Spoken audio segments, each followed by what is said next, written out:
And this is Spiritually Speaking, a podcast about the art and science of spiritual cultivation.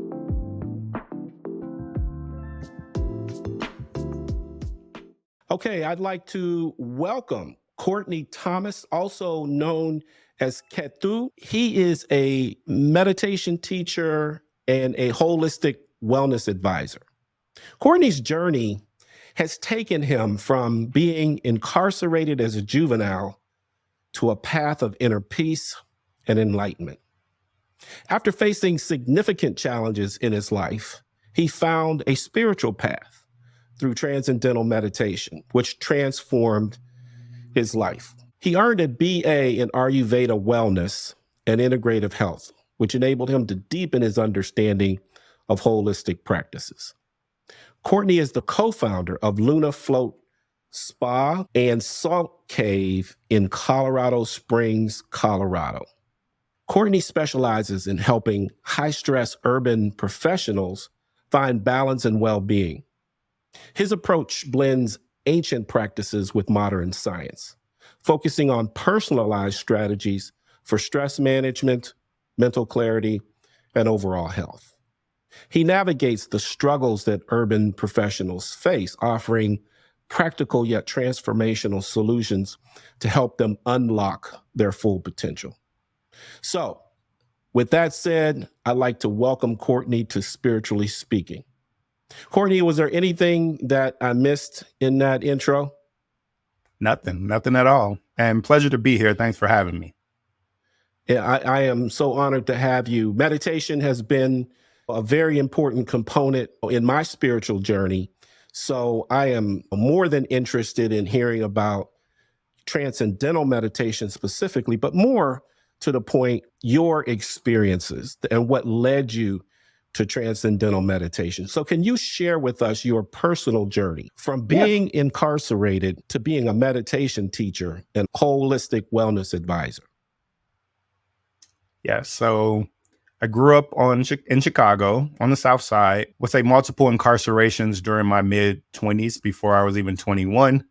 And it just got to a point on my third conviction that I just really no longer wanted to live the lifestyle that I was living, but I really didn't have the tools or the understanding of where to go from there. And so that last time in prison, I decided that I would look for religion. And it started for me on a religious path. That last time I was just going through the Bible, reading the stories. I didn't have religion in my background as a youth. And so I remember reading John 14:12. It was Jesus in the red letters saying that very truly, I tell you that not only will my disciples do the works that I've done, but they'll do greater things because I'm going to the Father. I was reading about all these miraculous works that he was doing. And I can't honestly say that I believed that to be the truth at the time. And I was in prison for the third time and sitting in a prison cell, but I did have the faith, and that faith was about the size of a mustard seed. But I remember praying. It was a diligent prayer. I felt convicted. It was like a conviction that was inside that I wasn't really living up to my potential. And I remember praying and saying, Jesus, if you are who you are, then just guide me. And there is no place I won't follow. And then that was my journey, how I began seeking these ancient practices. And so when I ended up getting out, I was going to church and staying with that routine. And it got to a point where things felt a little stagnant for me. Inside, I was feeling like it was time to get off the spiritual milk and kind of start getting some substance. And what I was feeling was God was within, that these are our temples. This is the temple of God. God is within. And that if I really wanted to make this, spiritual connection with the Creator, then I needed to find ways to purify my temple. And so I went on this journey of seeking, and what came to me was yoga. And when I'm saying yoga, I'm really talking about asanas. Asanas is like the yoga practice that most people relate with. I started in a local gym. Actually, I started with a book called Rodney Yee, Moving Towards Balance. It was about an 8-week process that I was doing at home. And then I liked what I was feeling. And so I decided I wanted to do it with other people. And so I went to the local Lifetime gym and started doing yoga practice there. And again, things felt a little stagnant. So I started doing more research, and I found some meditations that was happening with Oprah Winfrey and Deepak Chopra. So there were these 21-day meditations. There were a lot of different ones, but one of them was called Perfect Health. And that was the one I was trying to figure out how to rebalance the body. And I remember Deepak saying, if you want to experience perfect health, then you can come to the Chopra Center for a cleanse. And I didn't know what I was getting myself into at the time. And I honestly didn't have the money. This was in 2012. My last prison sentence was 2010. 2012, I was going through that process. And about 2015, like I had set the desire in my heart that it was something I wanted to do, but I couldn't afford it. And so about 2015 is when I actually went out to the Chopra Center. I went with my wife now, and we went through this cleanse. It was an Ayurvedic cleanse called Panchakarma. And I didn't know what I was getting into, as I said, but it completely, that 10 days and that cleanse changed everything for me. And I found out that Deepak and Oprah was learning a lot of these things from a guy named Maharshi Mahesh Yogi. He's the founder of Transcendental Meditation, and he brought this technique over in about 1954, somewhere around then. And I decided, because I started to see results in my inner life, but also in my out and the things that I was trying to manifest, that I would take it a little more seriously. And I enrolled at Maharshi's University, International University, and started my bachelor's degree there. That's when I started TM. So again, this was about 2018 now. So a lot of seeking and different meditation techniques that went in between that time, different yoga practices, different yoga certifications. But when I found TM, things just really settled for me. And I knew at that time that I wanted to teach this to others. And so that was like the beginning of my journey. Okay. You touched on a lot of interesting points relative to spirituality. You talked about conviction, and the third time that you got out of prison, you made a decision to make a change, but it was based on conviction. Oftentimes, I find that many of us will make a decision, but the decision is made with our head and not with our heart. But when we make the decision with our heart, it brings about that conviction, that almost that absolute certainty that this ain't going to happen again. So true. And you also talked a lot about seeking and striving, because some people think that spirituality is like a destination, or there's some place that I'm going to arrive and the journey is over. Mm-hmm. Can you talk a little bit about the different iterations and just the seeking and striving part of your experience? Yeah. So the seeking, again, when it started, it was more of seeking religion. As I mentioned, I was incarcerated at that time and I didn't know where to turn. So the seeking in religion was more of seeking outside of myself. Okay. And then when the transition happened, again, I was feeling this, the scripture says God is within, the kingdom of heaven is within. And so my seeking started to go more inward instead of the church or other aspects, whatever those things may be. I had those foundations in that, and that's what started it. But again, if I felt that I was going to reach the levels that I wanted to reach, like again, as I'm mentioning, Jesus saying that we can do his works or greater, I know that wasn't being talked about in the church that I was, at least the one that I was going to, and so I started to seek, I was hearing this inner substance inside that I knew, I felt that Jesus was leading me. And again, I told him I would follow wherever you leading me. I didn't know I was going to be led to these ancient traditions or the Indian traditions of yoga and meditation. I didn't grow up with any of those things in my neighborhood or where I grew up at. And I kept that promise. The promise, again, it was one with heart. It wasn't with mind. I got a lot of feedback from my family who didn't understand. I remember telling my uncle at the time, like, I started a yoga class, and he was like, that's the devil's work. And it was like, at that point, I knew what I was hearing. And so I decided to keep my journey more inward instead of going out and telling everyone about it. And people didn't understand, but they understand now.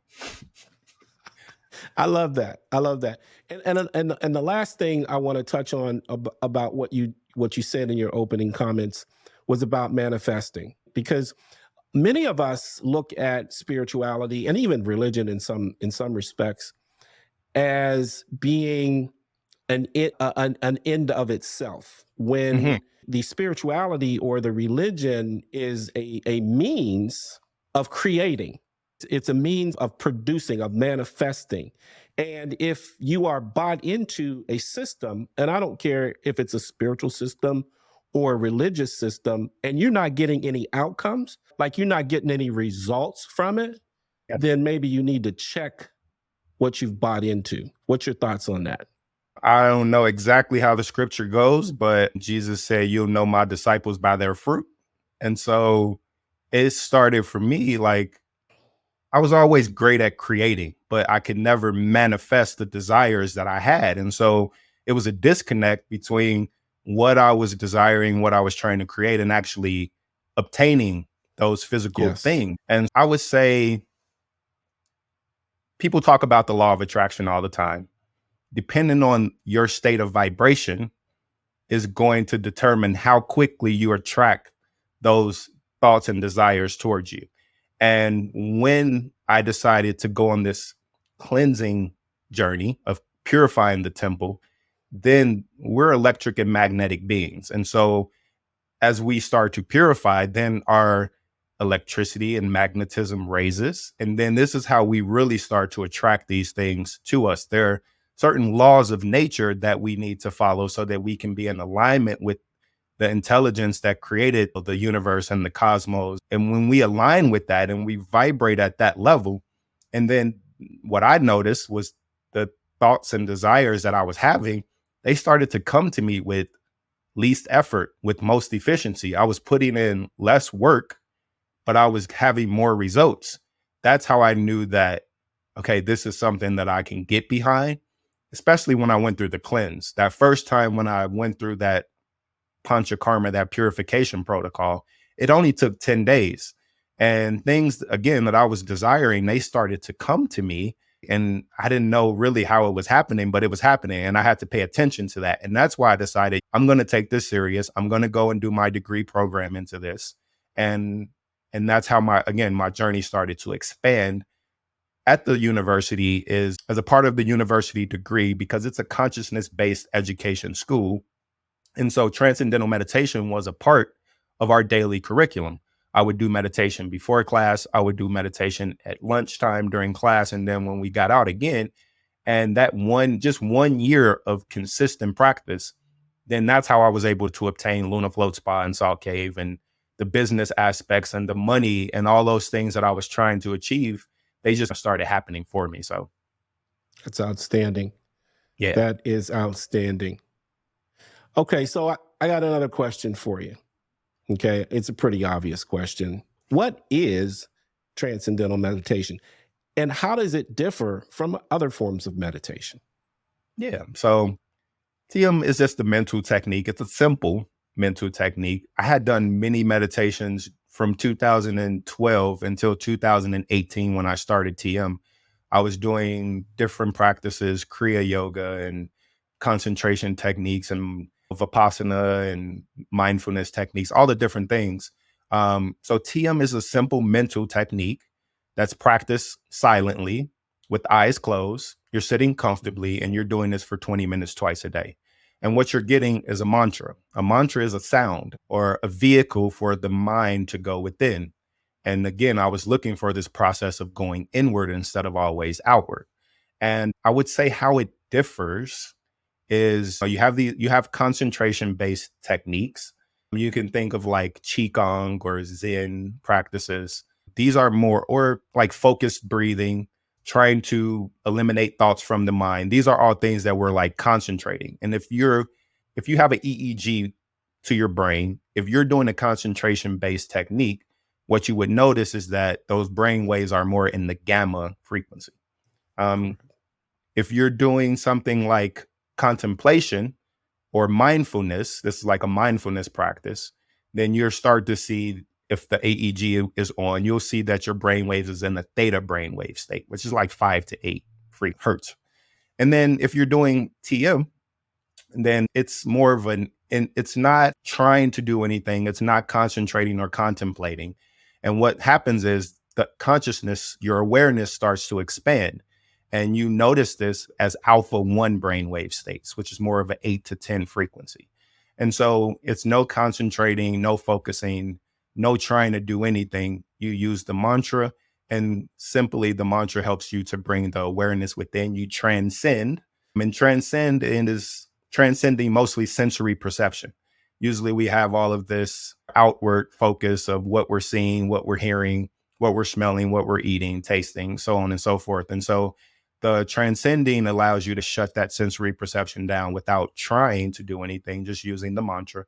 And that just naturally happens. And you can tell and you can see these things in the EEG brainwave frequency. So Well, that's outstanding. Just talking about the science, right? Because we talk a lot about theories, we talk a lot about philosophies, we talk a lot about ancient texts, but spirituality is both, from my perspective, is both art yes, and science.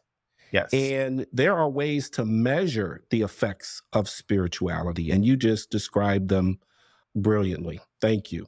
Yeah, Maharshi knew that if this was going to be something that took forth, that he would have to validate it with science. So it's been over 50 years of scientific validation from Harvard and Yale, all the different universities, medical universities.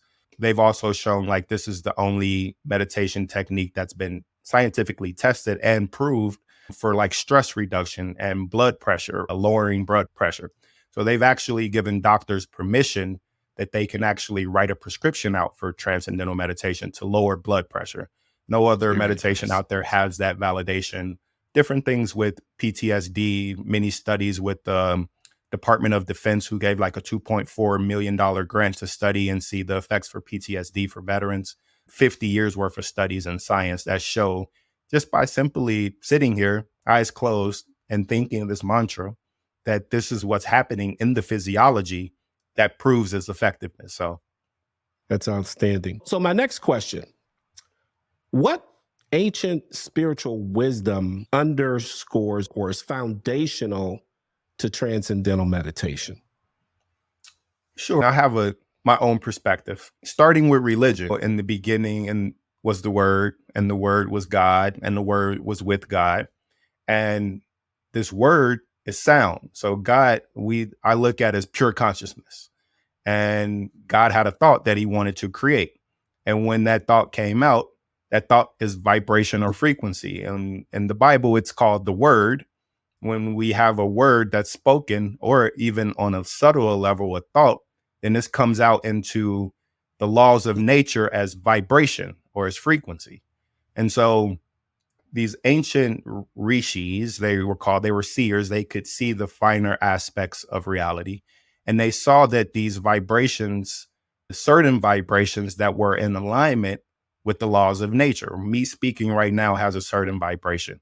Me thinking on a more subtle level intensifies or magnifies that vibration. And so when you can see these basic laws of nature, then you can use these. And this is what a mantra is simply called. If you were to see them, they would be called a yantra. That's different forms that you would see if you were spoken, and it would come out as a vision and you would see that as a yantra. But the mantra allows you to settle the mind. It allows you to align your physical and your mind with these different laws of nature. And so this allows the body to settle down because the mind is settling down. And then this is what brings on that transcending process, or what we start to see in the EEG brain waves or different things like that as well. And so from a religion aspect, because that's where I started, and some people that may be watching may be at that point as well. As you start to grow in levels of consciousness, you can then decipher like what the Bible is actually saying. Like it's a lot of truth in it, but there's hidden aspects of it as well. And so this word is vibration, and everything that we're giving off is this vibration. So we want our vibration to be coherent with those laws of nature. And when that happens, that's when that law of attraction starts to manifest for you the things and desires that you've been looking for. That's my experience. Yeah, and that certainly is borne out in the Kemetic teachings. I'm a student of ancient Egyptian spirituality that was born out of Kemet. And everything you just said is consistent with that. Although there may be some different language used for different things, it's spot on to what is the ancients had it right in my view. Yes. And if we want the real value out of spirituality, I don't care whether we're coming from a religious perspective or not, then we should visit those ancient teachings, understand those ancient concepts, and apply. I always talk about, first you got to understand, and then you got to internalize, and then you embody that which is. And when you do Yes. that, miraculous things can happen, as I your life agree. is a testament to. I look at that Yeah. as with those 3 points that you were saying, is it started for me as faith. And then that Okay. faith turned into a belief. And because I Okay. had the knowledge that I was gaining, it became a knowing. And so Yes. now I can act in my life just Yes. knowing that these are the principles, these are these different laws. As long as I stay in alignment with them, then I'll continue to see the successes. But those 3 points, how you said them, I look at them exactly the same. It's just different wording. Faith Yep. went to belief, went to knowing. And that was the embodying of it. And it's interesting because many of us who are seeking and striving, we stop at faith. We begin with belief, we find faith, but then that's it. And it's really more available to us, right? Mhm. But we got to continue to seek, we got to continue to strive. Okay, Yes. so let's talk a little bit about the people that you work with, right? I was reading your bio, and you said you work with urban professionals who have struggled and you offer them solutions. Can you tell us a little bit about the uniqueness or the specificity of that particular population that you work with in relationship to their willingness to embrace or not embrace these teachings? All right. I would say the people that I'm working with, they have a lot of stress or burnout that's happening due to job or high demands with their job, work life balance. They might be putting more into work and less into family, and they want to find some balance with that. Mental health. So that's anxiety, depression, the PTSD is really big here at Colorado Springs. So just stress disorder. We have a Air Force base that's right next 5 minutes from us, from our wellness spa. Health. So health, mental, like not mental health, but physical health issues. Just trying to find the right diet or taking the time to eat and do these certain things. And then also probably purpose, like trying to find some purpose Mm, in their career, their lifestyle, what those things may be. So those are, I would say, those are like the 5 categories of people that I see the most. And then there's 2 different approaches that I take. So this ancient knowledge is what helped me to get to the heights that I'm at currently. But when I decided to start a business and open up this wellness spa, I didn't. And by the way, we just made 4-year anniversary. So we opened in July of 2020, July 15th, okay. 2020. And it was like the height of COVID. They were just Mm, opening the doors back. I honestly didn't feel like it was the best business decision just to start off with meditation and Ayurveda and the things that helped me to honestly get here, but that people were in a place or in a level of consciousness or wherever it was where they needed something a little more superficial. And so that's the services that I would say people are looking for relaxation. That's the word I want to use. yes. So Okay. people I felt would rather pay for a day of relaxation than a technique that they have to now integrate into their life every day, twice a day, or lifestyle practices that they now have to integrate every day. And so we did really well with our business model. We have things like flotation therapy. That was the closest thing that I saw to meditation. And so that's why I ended up buying a float center, a float spa. Flotation therapy they used to call it sensory deprivation back in the day. Now it's more mainstream known as floating. We have a pod. That pod has about 200 gallons of water, about 900 pounds of Epsom salt. And what it allows you to do is have this zero gravity experience. You can turn off the Mm, lights inside, you can take off the music.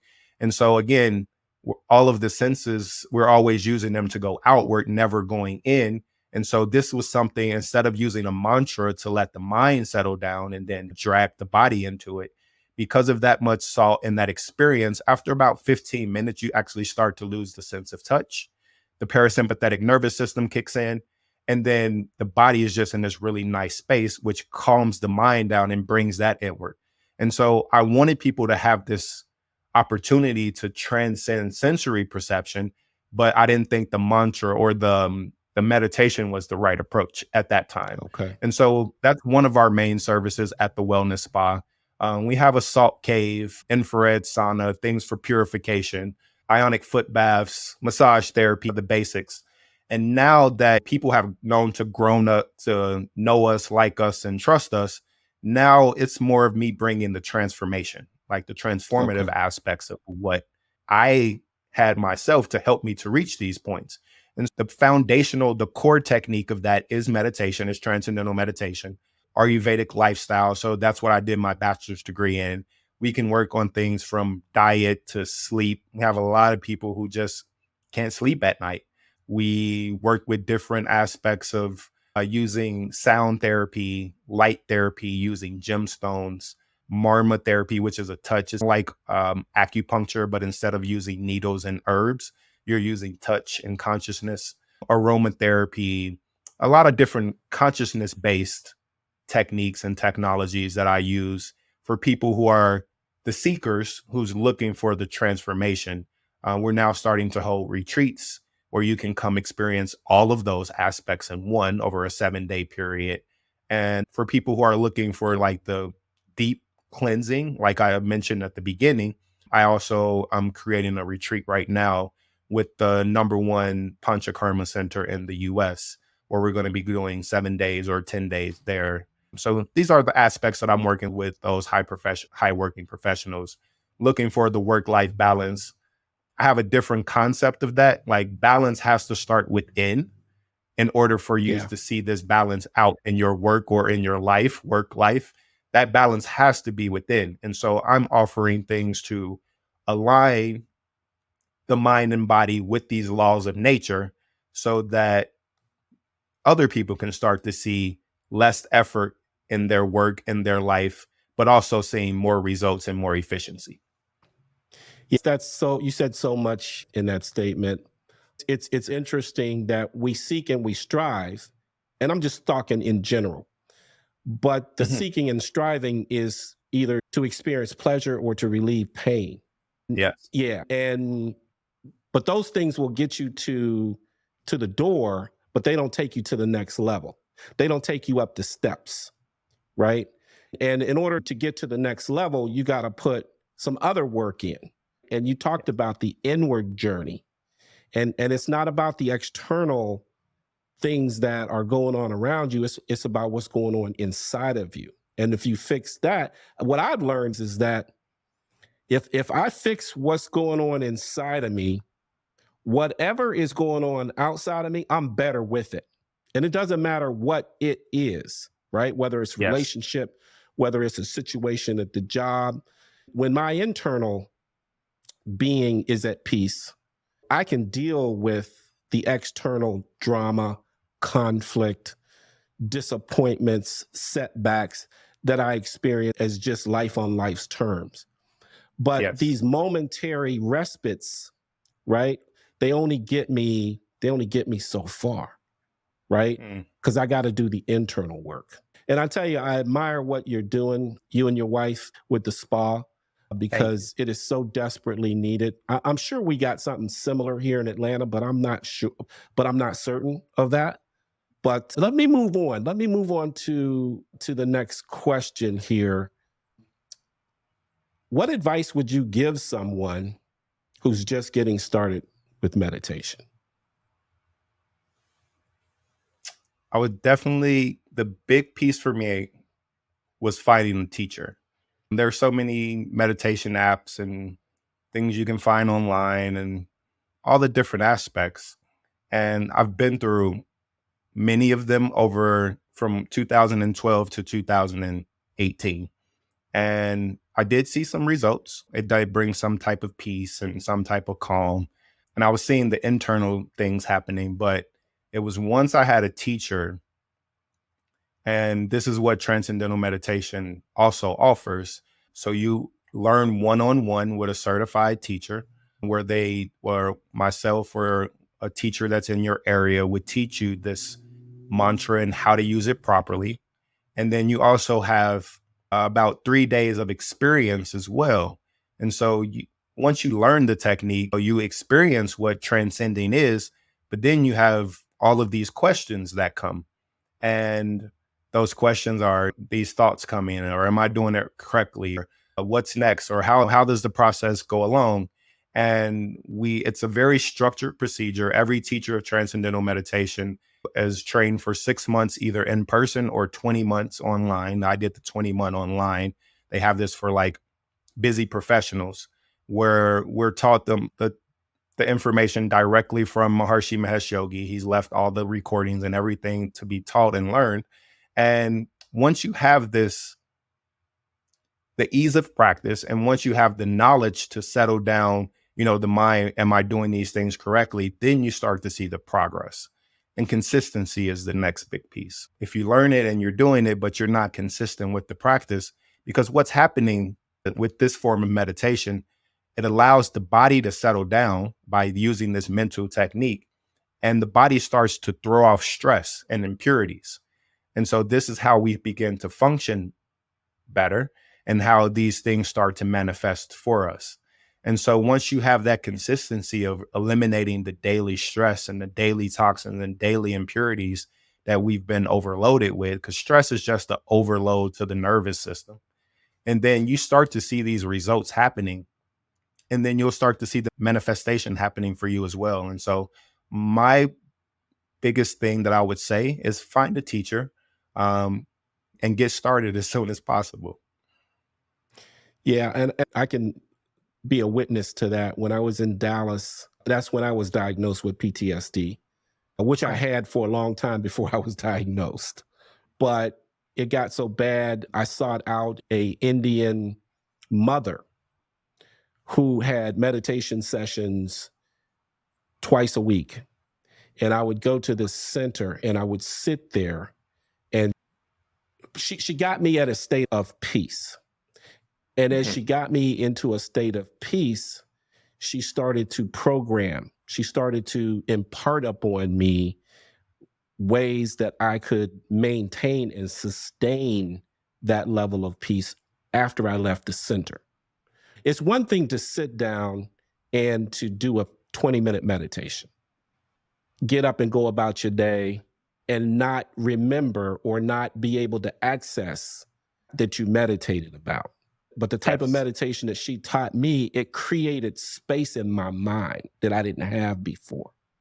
And I was able to move and to operate with space. You talked about the stress and how we're overloaded. But when I got some space, when I'm able to pull back, you talked about the seer earlier. That's one of the things that's born out of ancient Egyptian spirituality as well, is being able to be the observer of the mind. And she taught me those techniques, and they helped me immensely. So everything that you're talking about is so spot on. And I appreciate you coming and you having the willingness to share with us your personal experience as well as the science of meditation. I think that was huge in this interview. And I just can't thank you enough, Courtney. I really can't. I appreciate that. It was a pleasure to be on with you today, to be honest. Thank you. Absolutely. I don't think we're done yet, just in terms of our connection and our relationship, or at least from my perspective. I want more from you. Okay. So we will be in touch.